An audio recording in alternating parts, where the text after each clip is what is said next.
Good afternoon, everyone.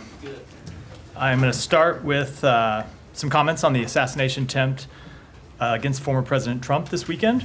Obviously, most of the work that we do here at the State Department relates to events overseas, and it is rare that I comment on things that happen here at home.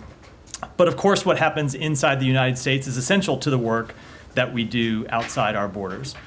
One of our responsibilities as America's diplomats is to promote our core values around the world: democracy, human rights, human dignity, and the ability to resolve our differences without resorting to violence.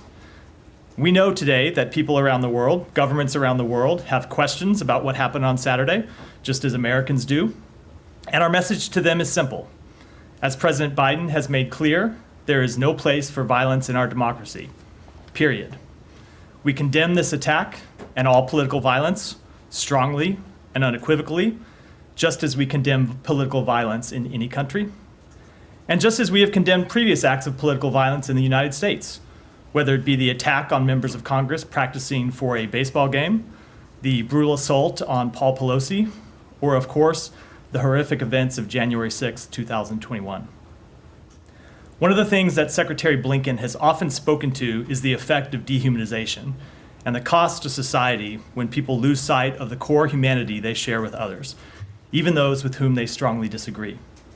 Dehumanization is at the root of so many of the difficult challenges we face in the world, and confronting it is the key to finding solutions to the issues that divide us. So at this time, when people around the world have questions about our democracy, a big part of what we must do is show them how we respond as a nation.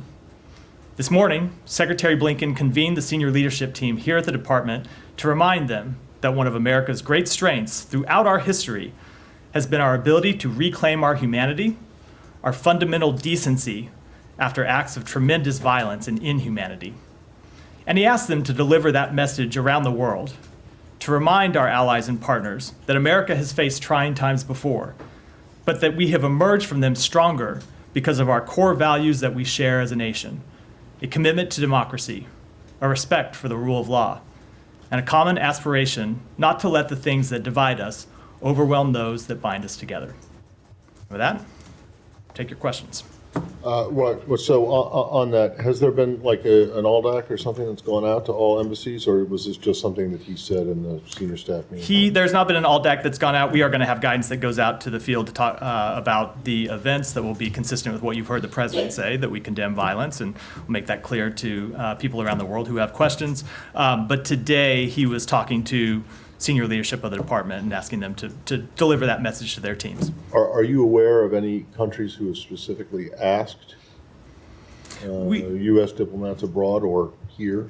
We have received, I don't know about asking questions so much as expressing concern, in the same way they have expressed concern in their public statements and in the same way that we express concern when we see acts of political violence in other countries. So I think what the secretary wanted to do is make sure the team knew to remind countries that we have faced horrific political violence in this country before. Obviously, we've seen assassination attempts. We've seen successful assassinations in this country. And we have worked through that by returning to our core values as a nation, and that we will do so again today. Okay, and obviously the State Department doesn't have, well, it doesn't have any role at all in the domestic investigation into this or whatever. So so you would acknowledge, I think, that you're a bit limited in being able to answer questions from foreign countries, right? Correct. And so what do you tell them? You tell them to go to DOJ? If anyone had a question about the investigation, it would be something that we wouldn't comment on. We'd say that a domestic investigation is not something we would share with foreign countries in any event. We would wait to brief foreign countries when the results of that investigation were finished and made public, and that would be the case here. Can I ask a question? Yeah. How an incident like that or an attempt like this impact U.S. foreign policy of the issues that are really very hot at the present time? Does it impact it in any way, or things go on as usual? No, it doesn't have any impact on our foreign policy. We make our decisions based on our values, based on our interests as a country, based on the interests of our allies and partners overseas and how to advance them. So no, this doesn't have any impact on those. Yeah. But do you have any response to how the Russians reacted to what happened on Saturday? They blamed the Biden administration for creating, quote unquote, atmosphere No, look, obviously those are incredibly irresponsible comments from the Kremlin, part of a series of irresponsible comments that we've seen them make, and of course they're absolutely not true. And similar comments we heard from the Georgians. Georgian Prime Minister called the global war party being behind this attempt. Any reaction to it? Called what behind this attempt? Global war party, he said. I don't even know what that means. Obviously, the law enforcement authorities have spoken to this investigation, the things that they know and the things that they don't know. And I understand that they will continue to make clear the results of that investigation as it proceeds. And just as the president in his remarks in the Oval Office last night asked the American public not to speculate, not to make irresponsible claims before we know the facts, I think I would extend the same encouragement to foreign countries as well. Please come back to there. Yeah. Bangladesh ruling prime minister criticized that incident happened in Pennsylvania. She categorized that the U.S. is claiming that they're practicing democracy, civilized country, how they shoot an opponent. Is that a shooting to opponent, as she claimed in a press conference? So again, I don't know the full context of those remarks, but what the president made clear, what Secretary Blinken made clear in a statement that he put out on Saturday night, what I was just making clear is that we abhor political violence in all of its forms. We condemn political violence in all its forms, and it is absolutely unacceptable. And we are strongest as a nation when we return to our core values of settling our differences peacefully, of respecting the rule of law, and respecting our core democratic rights, values, and beliefs. Later I will ask one. Okay. Can we go to the Middle East? Sure. Secretary Blinken has met today with Minister Dermer and Advisor Hanegbi. Do you have any readout? What did they discuss during this meeting? Sure. They discussed a number of things. They discussed the latest in the ceasefire negotiations that are ongoing, where we are trying to reach a ceasefire that would secure the release of hostages, alleviate the suffering of the Palestinian people. Specifically, they talked about what some of the remaining sticking points are. As the president announced last week, we have reached a framework agreement, but there are still a number of issues that need to be bridged. And so the secretary talked about practical solutions that we have in mind for how to bridge those differences and get to a final agreement. They talked about plans for the day after the conflict and how to establish governance and security in Gaza. And of course, as always, the secretary raised the need to even in advance of a hoped-for ceasefire, do more to resolve logistical issues that are preventing humanitarian assistance from being fully delivered across the Gaza Strip. Did they discuss Lebanon too? They did discuss Lebanon, and the secretary made clear, of course, as he does in all our conversations, that we continue to seek a diplomatic resolution to that conflict. Yeah. One more. Oh, sorry. Yeah. Sure. On the talks on the ceasefire, is there any update? Israel was saying that the talks have already stopped. Did they? No, the negotiations, I'm not sure the comment to which you're referring, but the negotiations do continue. We continue to talk with the mediators about, as I said, what the remaining sticking points are and some of the practical ideas we have and that others have for how to bridge those sticking points. Thanks. Yeah, so. To follow up on that, I mean, last week you and your colleague expressed hope that we're maybe getting close. You still feel that way? You still feel that we are getting close? We have certainly made progress. We have resolved a number of the issues. There were some major divides between the parties. We have resolved a number of those. As the president said, we have reached a framework. And we do believe that the remaining issues are issues that can be solved. Mm-hmm. And we think there are practical ways to resolve them, and we're putting those ideas forward and trying to reach a solution. But as always, that doesn't mean we necessarily will reach one. It takes the parties agreeing to some of these ideas. So we remain optimistic, but also realistic at the same time. So you don't think that what Mr. Netanyahu did, the Prime Minister of Israel, by reversing, a major concession that they made apparently to the negotiators this past, only yesterday or the day before, you don't think that is actually an attempt on his part to scuttle the negotiations, or if anything, just to stall it? So I will tell you what we heard directly from two senior advisors to Prime Minister Netanyahu today. and that is that Israel is still committed to reaching a ceasefire, that Israel wants to reach a ceasefire. Obviously, they want to protect their interests. We understand that as part of the negotiating process, but they do want to reach a ceasefire and are committed to these negotiations. As I said, there are a few remaining sticking points, and we're working to try and resolve those, and we're committed to trying to do that. Yeah. You don't feel that the attack on Mawasi that killed close to 100 Palestinians, injured about 300 others, and so on, under the pretext of targeting Hamas leaders, which is really a very A convenient. pretext is a big word, Saeed. I Under just the pretext. I mean, want to make sure that's we have- I just want to make sure that's the word you mean. Okay, I mean, under the claim Okay. that they were targeting Hamas leaders, which they never have to prove anyway. They can say, we know that this X person was there and Y person was there, so we target them, we kill all these people, then nobody's going to ask us. And the most they can do is just, we will launch an investigation, which we never hear the results of. So you don't feel that such a crime, really, using F-35 to bomb two places, one of them against the respondents, the first responders and so on, while the other was going on. You don't think this is an attempt by the Israeli government to just basically say, you can go, fly a kite? So Saeed, if you were the representative of the Palestinian people charged with negotiations for this ceasefire, is the idea that the loss of civilian life would make you less committed to reaching a ceasefire? I guess I don't understand the logic of the I'm question. not talking about the Palestinians. No.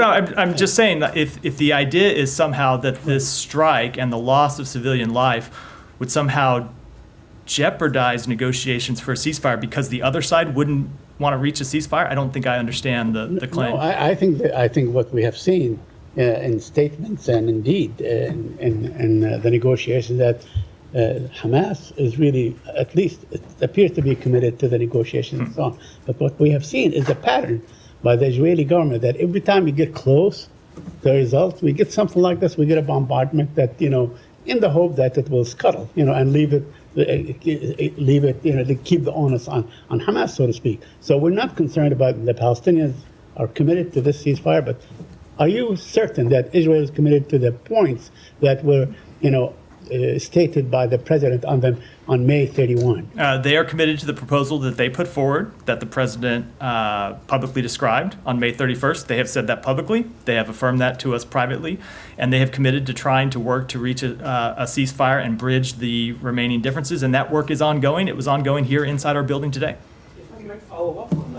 Go ahead. Didn't you just Go ahead. justify political violence? Go ahead. You just justified, you said Hamas should Okay, negotiate. Hamas should negotiate. There are people in this room. You just justified. There are people in this room who come and raise their hand and ask questions, and I'm going to call on them. Go ahead, please. Please. Thank you, ma'am. I just want to follow up on your answer to Saeed about the reports in Israeli media that Benjamin Netanyahu and his government is trying to sabotage the negotiation every time we reach to a point when it's closed. And I remember there was so much hope when you received the latest Hamas proposal, and there was statements from the White House and the State Department, but we heard over the weekend, either from sources in the Israeli media or from Mr. Netanyahu in his press conference, that he is not budging. He will stick to the letter of the proposal of the May 31st, and sources also in the Egyptian side said that the Israeli delegation is just stalling. There is a discord among Israelis, and they also said that the negotiation is in a dead end. So we often see reports out of the negotiations, and I will just, without attributing anything to those specific claims, note that oftentimes the reports we see from the parties involved in the negotiations don't reflect reality. Sometimes you see people make claims to try to leverage or try to increase their leverage in the negotiations. That said, we continue to hear from Israel directly that they want to reach a ceasefire, and they're committed to the proposal that they put forward. Now, does that mean that they're going to agree to everything that gets put forward by the other side? Of course not. And the same is true in every negotiation. That's why you have a negotiation, is try to resolve differences, and that's what we're trying to do. I will say, on behalf of the United States, we continue to push so hard to get a ceasefire because we see the horrific human tragedy that's happening inside Gaza. We see the civilians who continue to die. And we want to resolve this conflict as soon as possible. We want to get a ceasefire, and we want to turn that ceasefire into an enduring calm. We want to turn that enduring calm into an end to the war and lasting peace and stability.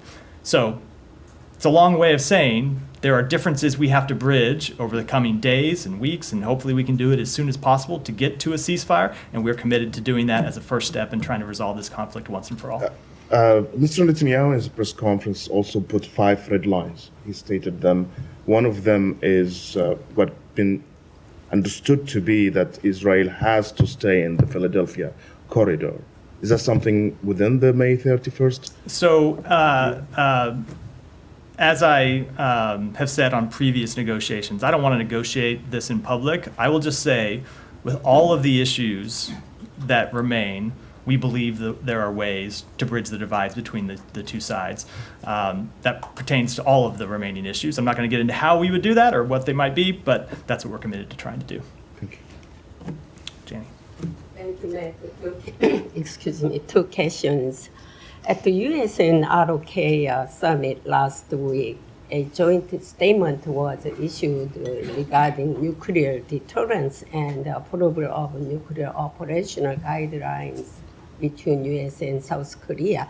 In response, North Korea said the joint statement was an illegal document and criticized the U.S. and NATO for being more dangerous.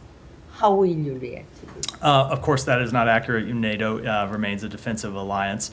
And as always, I'm not going to respond to every provocative and inaccurate statement by the government of North Korea. And another one, military cooperation between North Korea and Russia, and Putin's recognition of North Korea as a nuclear state have made it difficult for North Korea to engage in dialogue to give up the nuclear weapons. Are there any change in United States foreign policy to resolve North Korea's nuclear program? No, we remain committed to the full denuclearization of the Korean Peninsula. So I still expect North Korea come up to talk with the United States for this regarding. There has been no change with regard to this policy. Yeah. Israeli Finance Minister Smotrich today opposed releasing Palestinian prisoners as part of any potential Gaza ceasefire agreement. Have you seen that comment, and do you have any reaction to this, especially with regards to Gaza ceasefire talks? I have not seen that comment, but obviously an exchange of prisoners is something that was included in the previous 1-week pause that happened last fall, and a potential exchange of prisoners is something that's included in the package that's on the table.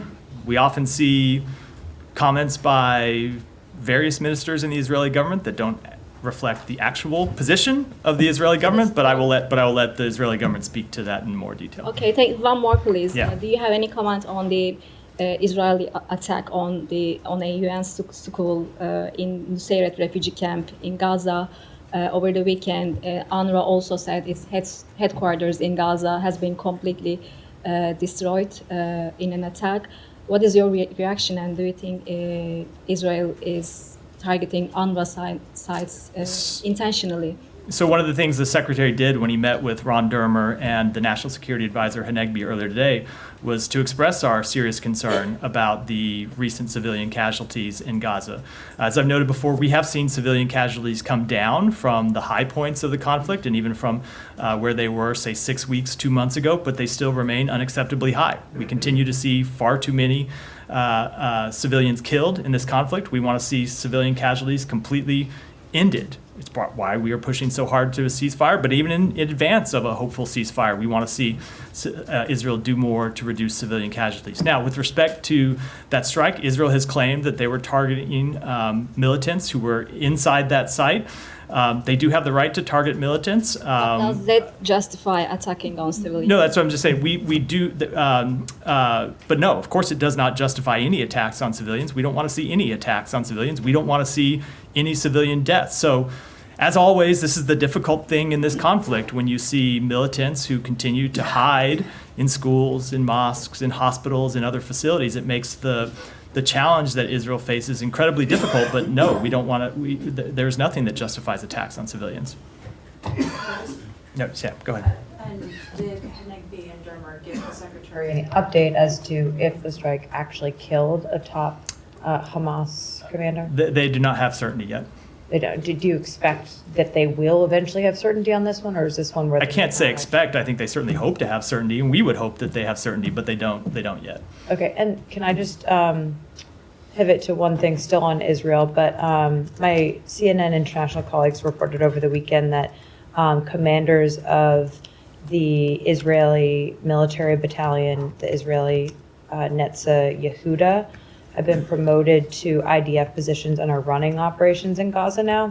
I ask about it because obviously this is one of those battalions that was accused of gross human rights violations committed before October 7th, but the United States didn't make a decision as to whether or not you guys are going to restrict U.S. military assistance that could get to that battalion. So I just wonder if you guys have a response to the fact that now some of these former officials part of this command are now in Gaza, and if you've talked to Israeli officials about that at all. We have been talking to Israeli officials about this unit as part of our ongoing review and asking them for information and receiving information and getting that and reviewing it. I'm not aware of any conversations as of yet. They may have happened, and I'm not aware of them about people who were formerly of that unit that have gone on to other positions. So you don't know if the U.S. government was made aware or not that they were going to go on to positions in the IDF and in Gaza? I don't.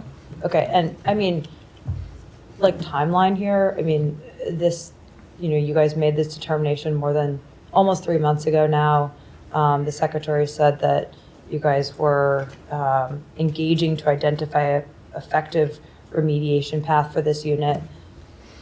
I don't have a timeline. We want to resolve it as expeditiously as possible, but we're continuing to engage with the government of Israel about what effective remediation measures might look like, and that's a process that's ongoing. And are they providing you all with the information you've asked for? They have provided us with information. I can't speak to the full status of where that stands and what, when it comes to getting information from them, but they have provided us some information, yes. Gita. Thank you, Matt. There's a group of American Iranians outside this building today protesting to what they're saying very long delay in the processing of their family members' visa applications, different types of visas, obviously.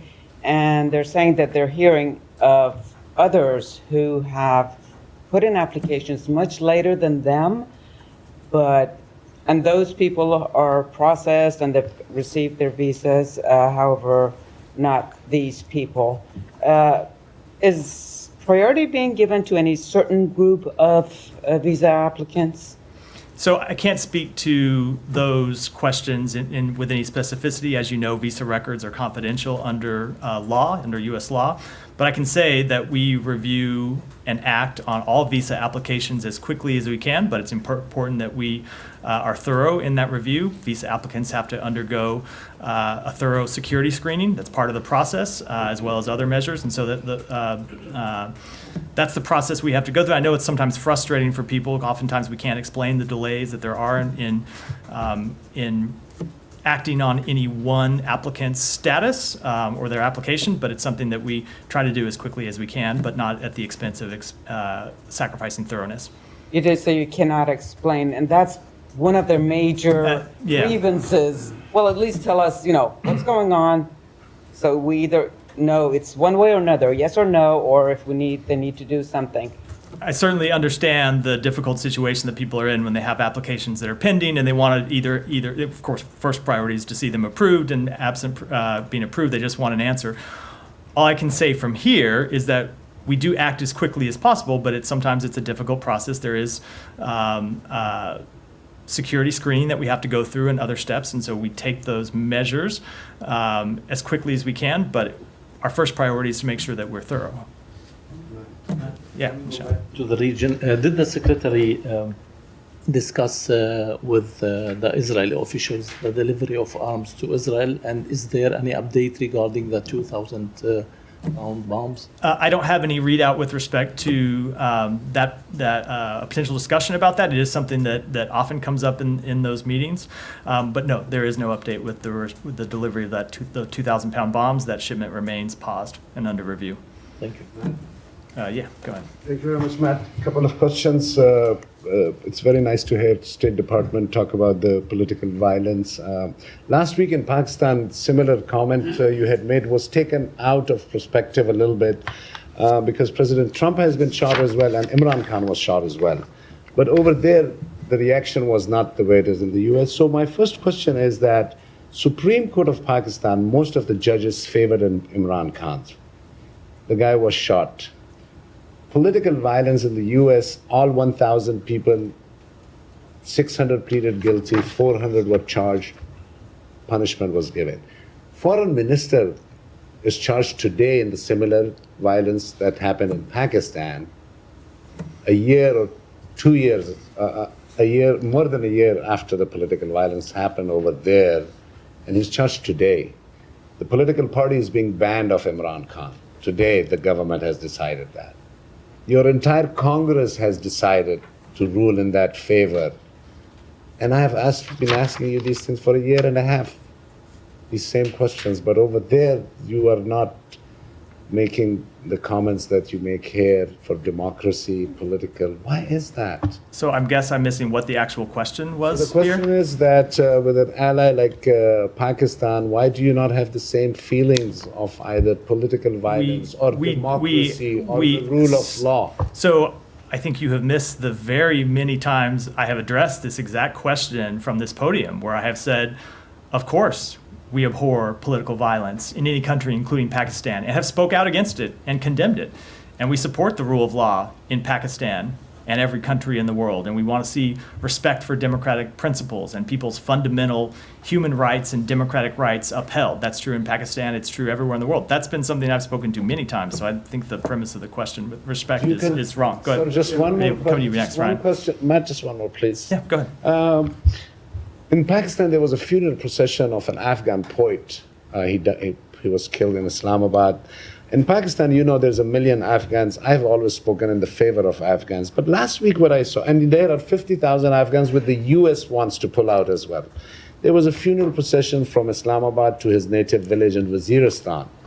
And the entire way, thousands of Afghans were holding Afghanistan flags, chanting against the serving military, political, every leadership you can imagine. And then people from Voice of America, staff members of Voice of America were spreading that on the social media. So two related questions. Are you in the favor of Pakistan taking some stern actions against those Afghans, whether it's deportation or, and if you would be interested in moving these 50,000 Afghans with the U.S. wants from Pakistan? And lastly, Voice of America is a state-run entity. I do not understand how they take interest in local politics. So I will just say, with respect to the specific incident to which you're referring, I'm not aware of it, so I can't possibly comment on it. Ryan, go ahead. Wait a second. You're going to let that stand? Voice of America is a state-run organization? I've already noted that I disagreed with a number of the premises. They are funded by the United States, but of course they have by the U.S. Congress. With the U.S. Congress, but they have complete editorial independence.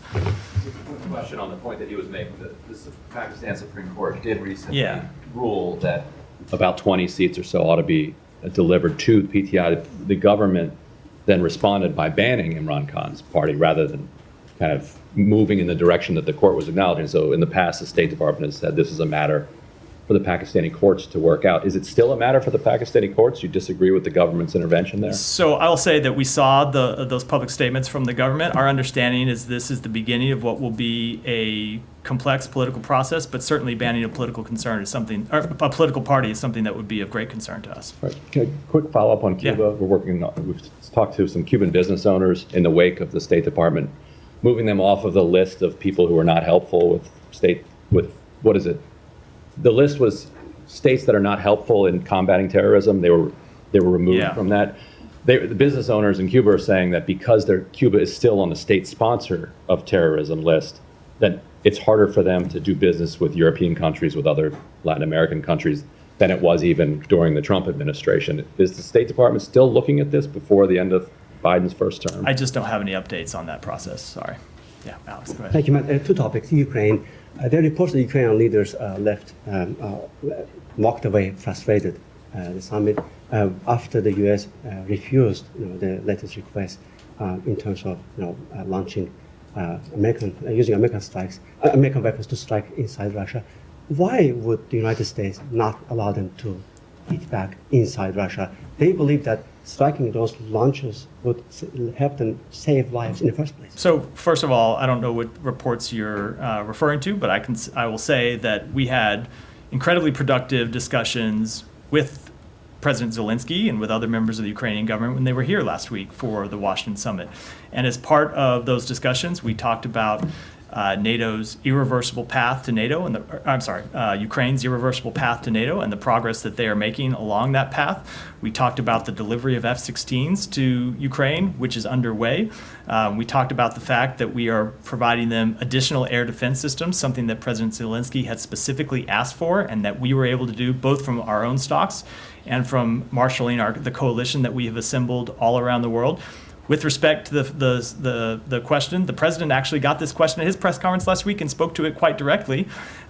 We have allowed Ukraine to use American-made weapons, American-provided weapons, to strike just across the border where they are taking incoming fire from Russia, but we have decided at this point not to expand beyond that. But that said, you just look at the actions I outlined a moment ago that we took last week, and add those to the actions we have taken for the past 2+ years to support the defense of Ukraine. And I think the suggestion that we are somehow not committed to Ukraine's defense is in every way belied by the actual facts and our actual record.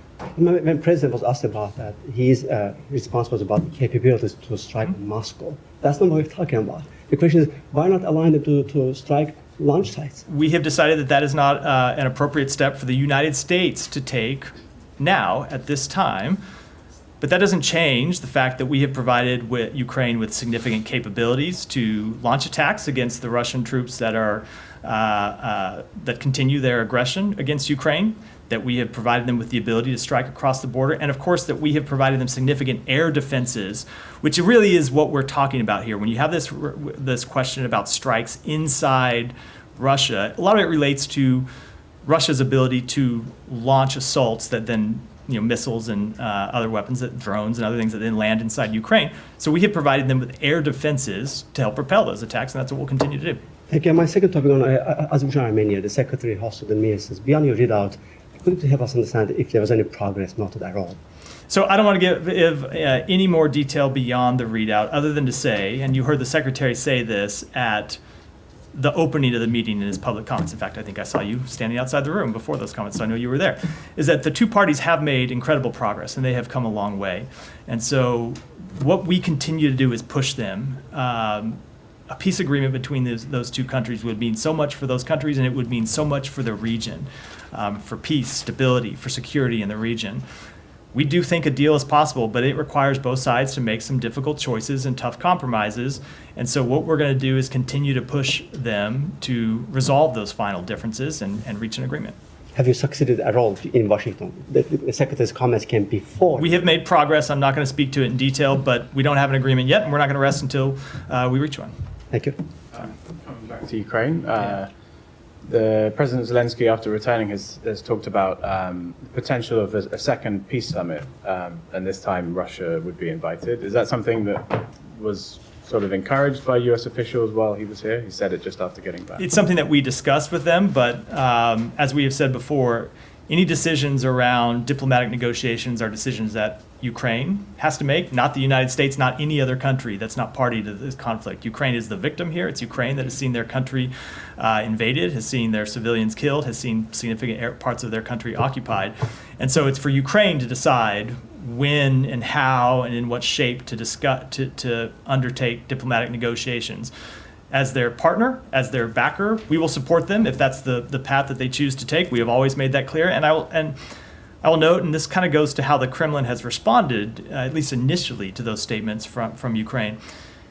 We always supported diplomacy when Ukraine is ready, but it has never been clear that the Kremlin is ready for actual diplomacy. That was clear at the beginning of this war when we were pursuing diplomacy, and the Kremlin pulled a plug on diplomacy and invaded. And it seems to remain true today, but we will continue to stand with Ukraine, and if and when they believe further diplomatic steps are with Russia are appropriate, we will support them in that decision. But that is a change. That previously they held a peace conference and didn't invite Russia. So doesn't that show an unwillingness from the Ukrainians to engage in sort of, you might not agree on everything, but you could at least bring them to the table. So I guess correct, but the difference is there's just a fundamental difference between Ukraine and Russia in this conflict, in that one is the aggressor, one's the victim.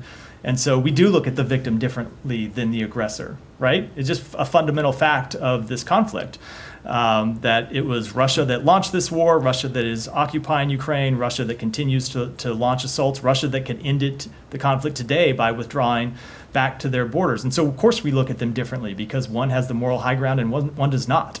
But our position with respect to negotiations hasn't changed, and that's if and when Ukraine is ready to pursue either direct negotiations or direct diplomacy or some other form of diplomacy, we will support them in that decision. And from this administration's point of view, there's basically there's no point at which you would tell Ukraine that you need to come to the table now. That's never going to be. I guess I'm asking because depending on who might be the vice presidential pick for the Republican nominee, and things that the Republican nominee has spoken about Ukraine, it seems like there's a reasonable possibility, depending on which way you think the election's going to go, that early next year the situation's going to look quite different. So from the Ukrainians' point of view, do you think they might be responding to U.S. political realities by making this step? I am not going to speculate or comment in any way on why the Ukrainians might be making that decision, other than to say that lots of times you hear people say, we want to see peace in Ukraine. Of course, we want to see peace too. We want it to be a just peace. Not just any peace, but a just peace and a lasting peace. And so we'll support Ukraine in the decisions that they make to try to achieve that just peace. Can I follow up on Yeah. that? Obviously, he's talking about a summit, which we're talking about the month of November, so. Anything else happening then? Exactly. But just to follow up on that, I mean, the new thing is that the Ukrainian president is saying the Russians should be at the table. So, I mean, the question, and which is different from the summit in Geneva or next to Geneva or wherever. So, do you support that? Yes or no? We support the government of Ukraine and make it. So again, it is not a decision for us to make, right? That's I'm not trying to be cagey. It is a decision for. It has always been our view that decisions with respect to diplomacy around this conflict need to be decisions made by Ukraine, where Ukraine is in the driver's seat. And so, if they want to invite Russia to that summit, of course that is something we support. That's a decision that they, as a direct party to this war, as the country that's seen their borders invaded, their people killed, they should make, and we will support them in it. The Russians have always said that they actually support, and they were close, in fact, to reaching an agreement with Ukraine back in April 2022. That before Mr. Boris Johnson scuttled the whole deal. Do you have any comment on that? I mean, that was their position all along. That is not the first unreliable is a generous way to put it. That is not the first statement we've heard out of the Russian government that does not comport with the actual facts. Thank you, Matt. Tens of thousands of students have been protesting for last few days in Bangladesh, demanding the abolition of quotas in favor of a merit-based system for civil service jobs. The ruling party's wing, Bangladesh Chhatra League, has attacked the protesters, injured around 500 students just after the ruling prime ministers threatened the protesters. They also attacked the students, those who are entering the emergency room for their treatment. So what is your stance on those ongoing massive protests in Bangladesh? So we are aware of and are monitoring reports of widespread student protests in Dhaka and around Bangladesh that have killed 2 and attacked and injured hundreds. The freedom of expression and peaceful assembly are essential building blocks of any thriving democracy, and we condemn any violence against peaceful protesters. Our thoughts are with those who have been impacted by this violence. Thank you. Thank you, Matt. A meeting was held a few days ago in Cairo regarding the arrangement of boarding between Egypt and Israel and the United States. While Egypt insists Israel to withdraw from Philadelphia corridor, Israel is stay there and control over this area. There is any new arrangement regarding this issue? No new agreement, but it is something we are working on. Israel has very real security concerns about the Philadelphia corridor. That was a chief, if not primary, smuggling route for Hamas to get weapons into Gaza that they used to launch the attacks of October 7th, that they used to launch rocket attacks against Israel, that they used to oppress the Palestinian people. So it is important that that smuggling of weapons into Gaza be resolved. It's also important that we find a way to reopen the Rafah border crossing. So we have been in talks with Egypt and with Israel about how to accomplish all those objectives, but I don't have any announcements to make today with regards to any agreement. It's something that we're continuing to work on. Okay. Next question, please. When will the United States condemn Israel targeting of civilians in Gaza, especially considering that U.S. administration is providing Israel with the weapons that killed the Palestinian civilian? We are incredibly troubled by the ongoing deaths of Palestinians in Gaza. I've made that clear. I spoke to that earlier in the briefing in response to a question from one of your colleagues. Yes. As I said, it's an incredibly difficult situation. It remains an incredibly difficult situation. When you have not just Hamas militants, but if it turns out to be true that Mohammed Deif was actually hiding among civilians, one of the leaders, the number two in the leadership of Hamas in Gaza, was hiding among civilians in Gaza. It just shows the very difficult challenge that this war poses. Obviously, he is a legitimate military target. He has tremendous blood on his hands, including the blood of American citizens, I should remind everyone of. And so he is someone that Israel should be allowed to target and go after, but they have to do it in a way that minimizes, that prevents civilian casualties, and it's very difficult operating in this environment, but that doesn't in any way alleviate their responsibility to do so. But is this justify to kill civilians, children? There is no justification for the death of civilians. No, absolutely not. We don't want to see any civilians die. There is justification for strikes on military targets and militants, including the leadership of Hamas. And those are strikes that we support, but they need to be carried out in a way that, to the maximum, to the furthest extent possible, minimizes and prevents civilian harm. That is what we continue to press upon the government of Israel. As I said earlier, civilian casualties have come down fairly significantly from earlier in the war, but they still remain unacceptable. And that is why we continue to push for a ceasefire. It's why a ceasefire is so important, because then you wouldn't have kinetic activity inside Gaza that was leading to these civilian deaths day after day after day. You would have a pause in the conflict, a ceasefire that hopefully we could widen into an actual end to the war. And also Israel needs strong words from United States to condemn killed civilian, not only not allowed. And I think I just made very clear that we are incredibly troubled by the deaths of civilians. And I can tell you, Secretary Blinken made that very clear in his meeting with senior Israeli officials earlier today. But the United States wouldn't do something like this. I mean, there was time and time again that they actually held back striking, whether in Syria and Iraq, because some civilians were compromised. They have done that a number of times. So would the United States do what Israel just did? I cannot speak to the exact circumstances about how targeting decisions are made. I spoke to the principles that we believe in and will continue to. Go ahead. Sir, the Pakistani government has announced a ban on former Prime Minister Imran Khan's political party, Pakistan Tehreek-e-Insaf. The information minister says that Imran Khan and his political party involved in anti-state activities. You always talk about democratic values. What are your thoughts when you see such kind of undemocratic moves in a country like Pakistan? I don't know if you walked in late, but I got this question about 10, 12 minutes ago from Ryan and spoke to it. He was mixing up with many questions. So what's that? Oh, well, it's okay if you were surfing your phone instead of listening to my answers. It's fine. I'm happy, always happy to repeat myself. What I said in response to Ryan's question is that no, we've seen the reports and the statements made by the government. Our understanding is this is the beginning of a complex process, but certainly the banning of a political party is something that would be of great concern to us. I think Ryan also asked about the Supreme Court decisions. The State Department expressed concerns after the elections in Pakistan and asked for the investigations.